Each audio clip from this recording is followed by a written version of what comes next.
Welcome to another community update. I'm Angela Stepp.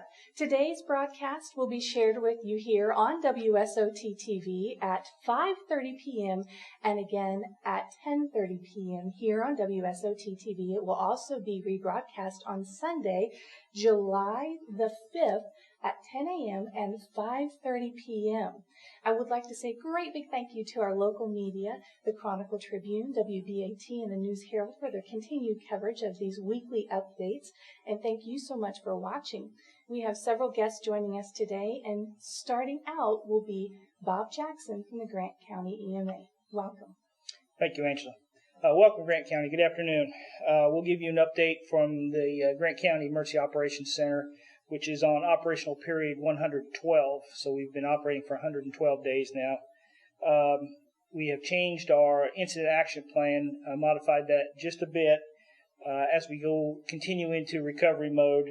We continue to track cases, new cases every day, continue to look for spikes in Grant County, but also across the district and across the state of Indiana. So we constantly monitor that. And if we have to make a change in any of our protocols or procedures, we'll be on top of that if that needs to happen. We also monitor the healthcare system there again across the district, particularly make sure that we're not having to run on hospitals, which currently we are not. And in fact, for the last month, the cases have been average about 4 a day. So when we talked early on about flattening that curve, we've absolutely done that in Grant County. We have maintained a flat average 4 cases a day, and that has been very manageable for us to do. So the last thing we do is we monitor all the emergency services. They are currently at 100% full staffing. So going into the holiday weekend, we are 100% staffed with all of our emergency response folks in the county. Not anticipating any issues. We know we have some events planned. There's a 4th of July celebration on the 3rd in Marion and also the 4th in Gas City. So we'll be prepared to assist with any of those activities, and just would encourage that everybody still is mindful of the social distancing, wearing masks. If you cannot social distance adequately, it is recommended that you still continue to wear a mask, and that goes a great way, a long distance toward helping us maintain the level that we can manage. Lastly, we continue to prepare for the fall, should we see a surge when the regular flu kicks in. So we still continue to build the PPE reserve for our first responders, and I know healthcare is doing the same thing. So we've been in contact across the county with all those agencies and continue to do that. And so we'll keep you informed as we can. We appreciate all the support that we've got here at Sunnycrest and other media outlets across the county. It's been very helpful, and we appreciate that. So thank you very much. Thank you. Now, next joining us will be Grant County Commissioner and Chaplain for Marion Police Department, Mark Bardsley. Welcome. Thank you for having us again. It's always good to be a part of getting information out to the county and to our citizens. We do thank the media partners who have allowed us to do this over the last many weeks. And we just want to remind you of some things. The month of July brings changes to Grant County government, as well as the manufacturing and retail businesses. Governor Eric Holcomb's back on track. Agenda returns most activities to what it was prior to the pandemic. That being said, as Bob Jackson's already said, physical distancing and face coverings are pretty much going to be a part of our new normal until we get to that vaccine time. As in other states, as reopenings are happening, we're seeing a surge again, an increase in positive cases. And I just want to remind you that 40% or so, maybe a little bit more, 40% of positive cases are asymptomatic, and they never demonstrate any of the symptoms, the cough, the fever, the things like that. And it's very possible to be conveying that virus, and you never know you had it. So until we get to that point where we have a vaccine, the coronavirus threat will continue, and We may have fluid where we see some more spiking, more surge, or it may go down lower, but we will continue to do all that physical distancing and have standards to protect the community as much as possible. As we move into this new period, stage 5, the emergency order seems to be sunsetting now unless for some reason the governor reinstitutes it. And so social activities and gatherings may resume as normal, again with that CDC recommended social distance type of thing and protective gear. At the county building, when you come in, you'll notice that there are temporary sneeze guards. Those are up so that it protects you and the employees as well. And if sneeze guards are not up, then we recommend that you and the employees also wear masks at that time. Kind of what we tell our employees as well as anybody in the community, always again, wash your hands, do it as frequently as often as possible. Don't touch your face.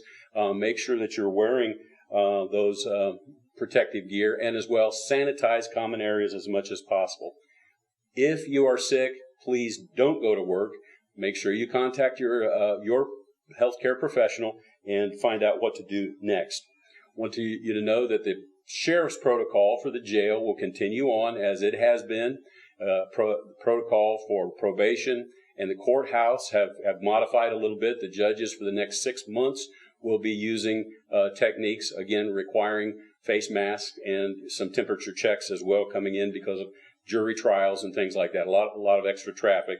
But we will continue to do what the governor and the State Board of Health, as well as our health care officer for Grant County, recommends to us. Again, as always, we've talked about being strong and courageous. We've talked about relying on God, who's our defense and our fortress.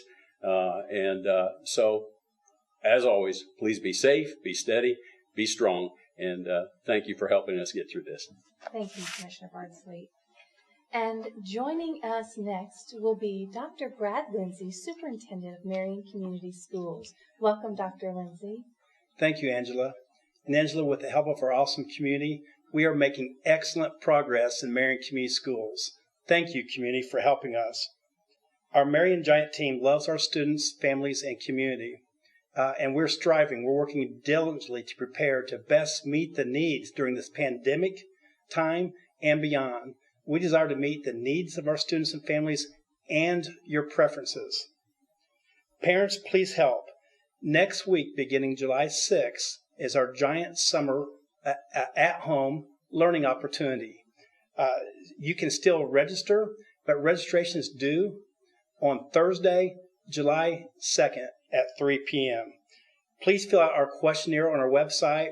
And then on our website, there's so much important information. Would you please check on it daily? Because all of our important information at Marion Community Schools is being updated, and that's our best way to communicate to you right now during this pandemic time. Parents, this is our timeline for reopening schools on Wednesday, August 5. We'll be asking you if you intend for your children to be at school with us for 5 days a week in-person learning, or stay at home.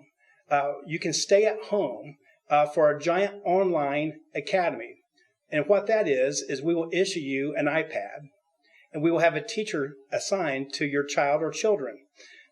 And that is the part of that process. Now, if you do not indicate to us that you're choosing the Giant Online at-home learning, we're going to automatically assume that you'll be joining us, and we can't wait, Wednesday, August 5, for in-person 5 days a week learning.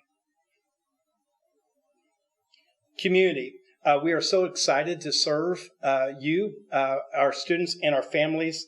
Our Marion Community School team is working so diligently. And what I want to ask is, during this pandemic time, we're learning more all the time. So our plans and our response to those plans will be fluid. But let me give you our timeline. On July 15th, we will be posting and communicating to all of our Marion Community Schools families our plan to reopen schools on Wednesday, August 5. This plan will be fluid, and we will continue to update as we learn more about the pandemic and we respond. Community, there is love through unity in the pursuit of excellence. And right now what we're asking, and I'm appreciating for so many people in the community, is your act of love of encouragement and support, of seeking to understand one another and being open to one another. And then the pursuit of best possible. When we pursue love, like what I'm saying in this great community, and we pursue best possible, we pursue excellence, that's where we find our unity. And so as you stay tuned to our Marion Community Schools website, next week's our giant at-home learning opportunity. On July 15th, we'll be communicating our plans to reopen school, safely reopen school, aligned to the state public health and local public health guidelines in the Indiana Department of Education. And then we'll continually update from July 15th to August 5 to properly respond. Community, we love you. Great things are happening at Marion Community Schools. Thank you for helping us progress and serve during this pandemic time and beyond. And we love you. We ask you to have a great, long July 4th weekend. Enjoy, be happy, and be safe. Thank you, community. Thank you, Dr. Lindsay. And joining us next, we have a new guest on today's update. His name is Dr. Michael Kahn, and he is with Blackbird Mental Health, and he is here to talk with us today a little bit about some things that we can do to remedy some of the stress and the anxiety that we might be feeling due to all of this coronavirus frustration that we're going through. Welcome, Dr. Kahn. Thank you so much for joining us today. Thank you. It's very nice to be here. I'm with Grant Blackbird Mental Health. A lot of people know us by the name of our flagship site, Cornerstone, which is at 505 Wabash Avenue, right down the street from here. We're still open. We're actually functioning at full capacity. A lot of our services are offered right now via technology. We're doing a lot of telephonic work with our clients, some of it by a little bit more sophisticated using platforms like Zoom and I think it's called WebEx, different televideo technologies. And our inpatient unit is still open where we're providing crisis care to people. Our child and addiction services are still operating at full capacity. We haven't slowed down one bit. So the pandemic being what it is, we've been charging right ahead.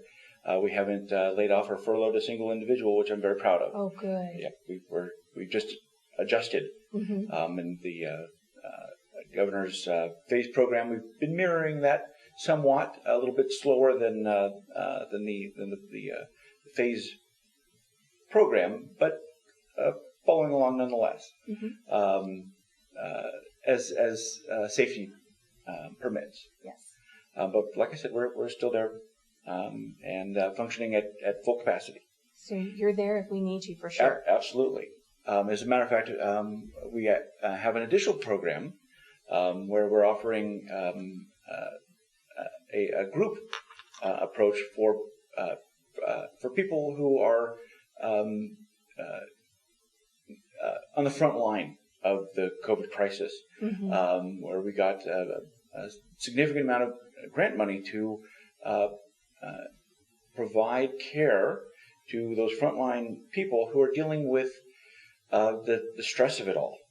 This is a program that was developed during the Ebola crisis, so it's a battle-tested program, and we were able to provide that free to the end user. And we've got that program developed and ready to deploy. And if anyone is interested, they just need to go to www.cornerstone.org, which is the point of contact. And this is for people who are working in CCDs and ICUs at nursing homes, etc., where people are having to deal with COVID, like I said, on the front line. There's a lot of challenges. I'm curious, there are a lot of essential workers out there, and so I know this program probably is focused heavily on those that are in the medical field. What about those that might be employed or dealing with other essential businesses where they are on the front lines as well? Is that something that they can benefit from as well? Yes, absolutely. And when I say front line, I'm glad that you expanded on that to say those essential workers, because, from people that are collecting trash to, people who are doing procedures in the ICU, these are all people that have been profoundly affected by the pandemic, who are suffering significantly from isolation, from direct trauma from the pandemic. And so, this program that we have developed specifically for our community, because it was sort of a general program, and we've had to tweak it for Grant and Blackbird counties. It's ready to go, and it would be very applicable for all those people. Said this was a group program. It is. So is this something, and you had mentioned some of the telemedicine communication aspects that you were able to utilize. Is this something where they come together on site, or are they going to be phoning in or connecting online? This is something that could be done through one of those televideo medium, or could be done in person. So either or, whichever you're most comfortable with. From a group of 2 people to 50 people. So it's very good to know that you have other people who are walking along, and that you it's a support mechanism that we. It is. So you're seeing that there are other people who are struggling as well, and also getting these very important skills to help you deal with a very unique time. It is a very unique time, and I'm curious, as I think about, we just had Dr. Superintendent Lindsay that was on a moment ago, and schools are going to be reopening, and I know that there's going to be a lot of new that's going to happen. And so can I switch subject a little bit to maybe just, can you share with us some words of wisdom for families as that school transition kicks back in, and you need to, advice for parents, what to look for in their children, as if there's any kind of things that they need to be concerned about. How can they help their children deal with the stress of that transition back to school and all the newness? Sure. First, warning signs. There is no specific warning sign. What you want to look for is changes in behavior. If your child, parents know their children, and so they're going to know when things are not the same. If things are not going along as they normally have been, that's a warning sign. If your child normally sleeps 8 hours and now they're sleeping 4 hours, that's a big change. Or now they're sleeping 12 hours, that's a big change, and that needs to be addressed. If your child normally gets along with the other children just fine and now suddenly they're throwing fists, that's a big problem. If the meal times are usually a breeze, and now there's a big struggle around meal times, again, this is a big red flag. So if a parent notices some of these symptoms, then is this something then that you would recommend just basically sitting down, having a conversation? When should they know to reach out to professional help? Well, let me give some advice first. Let's first try to address the problem at home ourselves before we reach out for help. One of the best things that we can do for ourselves and for our children is to take control of what we have control of, because there's a lot going on right now that we have absolutely no control of whatsoever. The local, state, federal governments are issuing edicts. It seems like every day the CDC is telling us what to do, and it seems like they've changed their mind about things half a dozen times since this all started. Employers are making all kinds of changes. There's just things going on all the time that we just don't have any control over. What do we have control over? Well, I have control over what kind of person I want to be. I have control over what I want to say and what I want to think and what I want to do. I want to be a good dad, and I want to be a good husband. I want to be a good physician and psychiatrist. These are things that I have control over. I don't have control over what the president is going to do, or what the governor is going to do, or even what my boss is going to do. So I have to let those go to some extent. Right. As a parent, I have control over what time we're going to eat our meals. And I have control over bedtime. And I have control over when we're going to brush our teeth. These things are very organizing for children and very, very helpful. During summertime, we can get loose with those things. Yeah. Kids reject too much structure, but it's really good for them. Routine is helpful. Routine is essential. We have grandkids who come in and out of our house, and boy, when it's time to buckle down and eat and then brush our teeth and get ready for bed, it's met with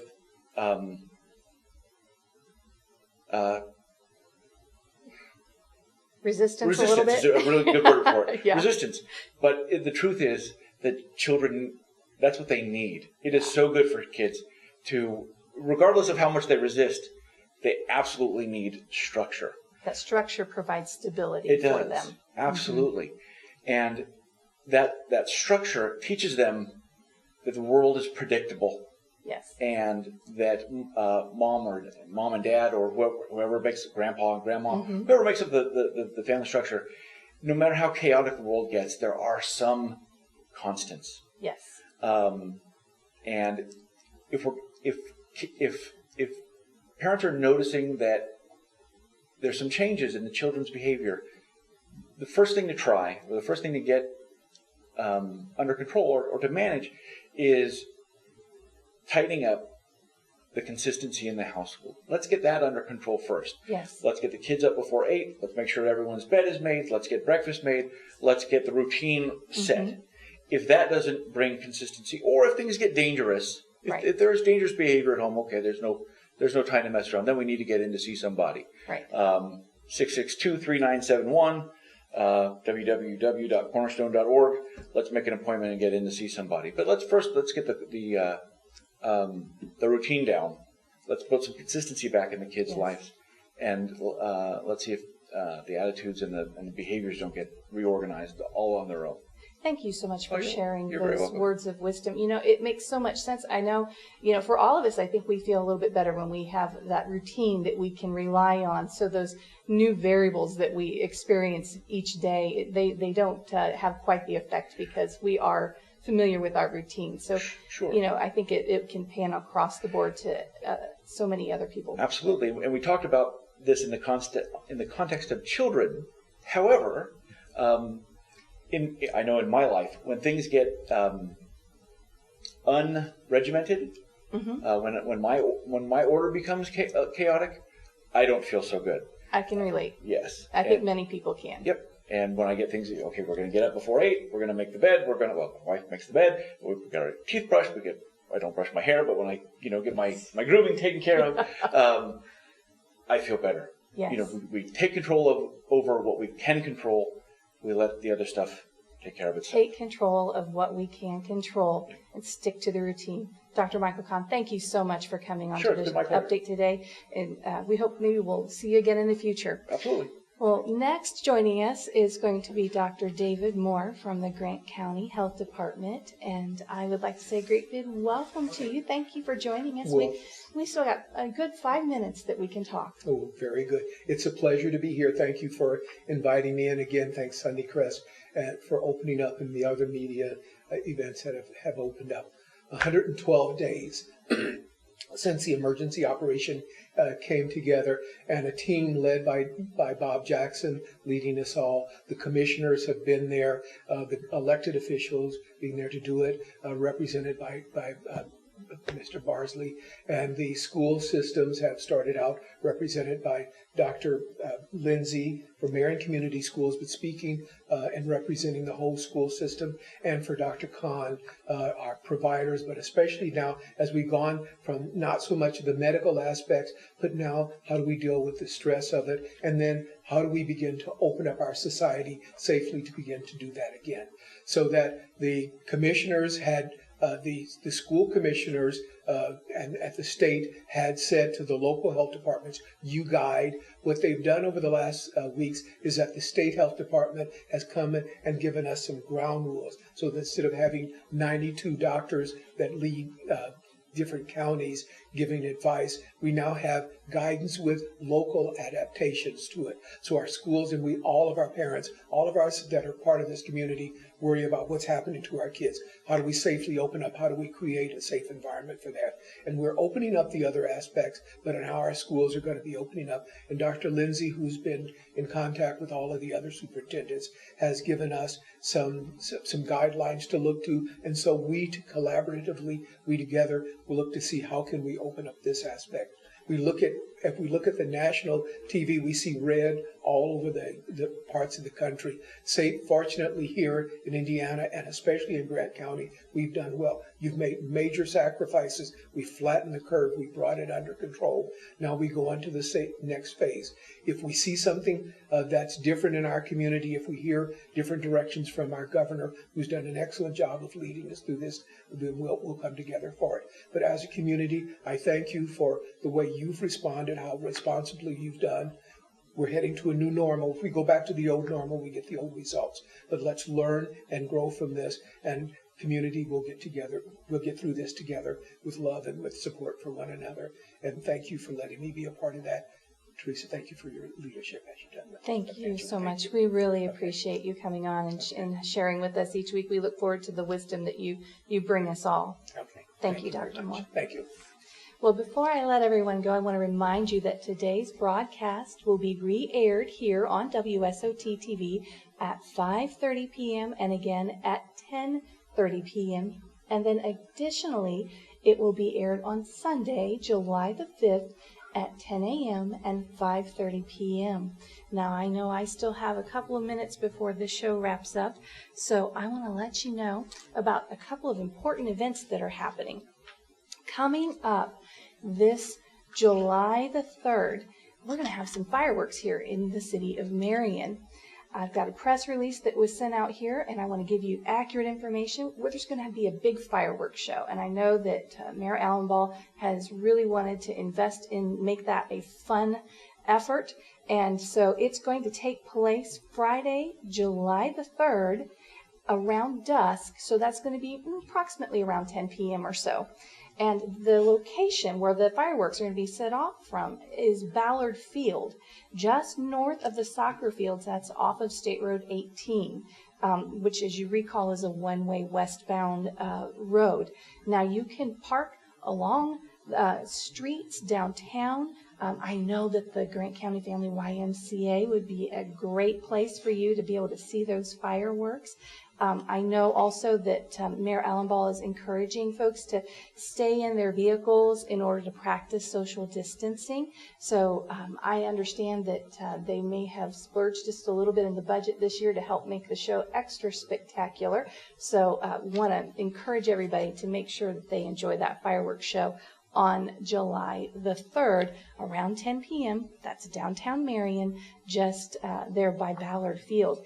And then one other thing before I let you go, the Animal Care and Control would like to let everybody know that they are running a special right now. If you would like to have your animal microchipped, if you have a fixed or spayed animal, you can do that right now. They're running a special. It's only $5 per animal. And if they are non-fixed, then it is $10 per animal. So they are running that special through July the 31st. So contact Marion's Animal Care and Control if you would like to take advantage of that. Well, that is all the time that we have for today's community update. Thank you so much for watching us. I'd like to remind you we are sharing this information online, and so all of your local media outlets from the Chronicle Tribune, WBAT, the News Herald, even the City of Marion, they're sending out that information so that you can stay informed. Well, that's all of the time we have. Stay tuned for some more quality family programming that you can trust right here on WSOT TV.